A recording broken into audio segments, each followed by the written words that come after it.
Kartu su rudeniu į ekranus atėjo ir žmonių pamėgti The Walking Dead, Dexter, The Big Bang Theory bei kitos TV dramos ir komedijos.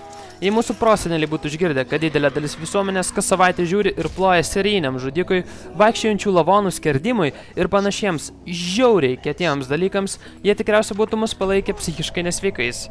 Tiesa, jie taip pat būtų mums pasiūlę nusipirkti juododį vergą, taip kad nepriimkim jų paniekos giliai į širdį. Įspėju apie spoilerius. Naujasis Dexterio sezonas tęsiasi iškart po to, kai paskutinėje pabaigoje jo sesuo Deb pamato, kaip šis susmeigia dar vienai aukai peilį į pilvą. Awkward. Po šiai dienai išėjo 3 serijos, kurių žinoma niekas, kas klauso manęs, nepirataus, ar ne? Ar ne? Štai The Walking Dead premjera išėjo užvakar, o Big Bang taip pat jau turi keletą epizodų. Ruduo išties nuostabus laikas visiems pasilgusiems kraujo, žudynių, peilių, turiuomenį seniai pamėgtų serijų. Serijų su mirtimi.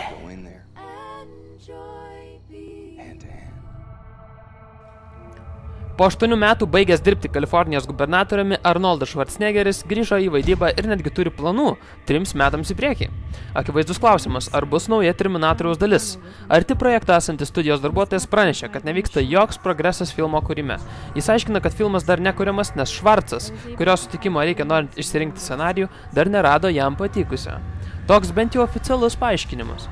Patikimi šaltiniai iš po tilto, kurie žvėriškai smirdėjo, mums pranešė, kad tikrovė yra ta, jog Schwarzas buvo užmuštas ir pakeistas tikro Terminatoriaus iš ateities. Kaip kitaip paaiškintumėte faktą, kad būdamas 65, Arnoldas dar vaidina veiksmo filmuose. Robotai sukyla po velnių, paskutinę savo gyvenimo dienas turime praleisti prasmingai. Aš siūlau visiems išeiti į lauką ir surengti masišką orgiją. Jei jau žmonė išeina, tai tegu išeina su stiliumi.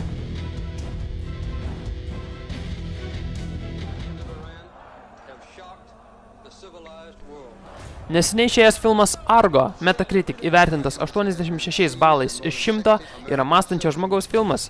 Tai lyg auksinis pinigas paslėptas neapsakomoje krovoje Hollywoodo išstumto šūdo. Jis paremtas tikrais įvykiais, yra linksmas ir kartu skaudus. Pagrindinį vaidmenį atlieka Benas Affleckas. Jei kartu su mergina nuėjęs į teatrą, jis skundžiasi ir prašo įti namo žiūrėti kokių kvailų muilo operų, siūlau ją tuoj pat palikti ir padėjus ant visko nueiti žiūrėti šio filmo. Priminimas The Update nėra atsakingi už mūsų patarimais pasinaudojus sugadintus santykius.